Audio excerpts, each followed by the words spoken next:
In this video, we're going to decide what best graph to use for this problem.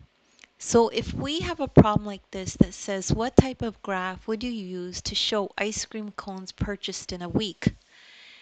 85 cones were sold on Saturday, 0 were sold on Sunday and Monday, 70 were sold on Tuesday, 80 were sold on Wednesday, 70 were sold on Thursday. So would you use a stem and leaf plot, a line graph, a circle graph, or a pictograph? And for this particular one, the best graph to show the change over time is a line graph.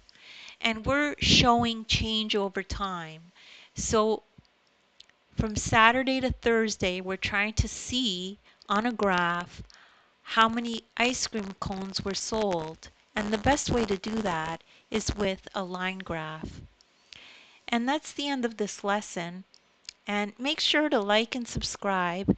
And thank you so much for listening.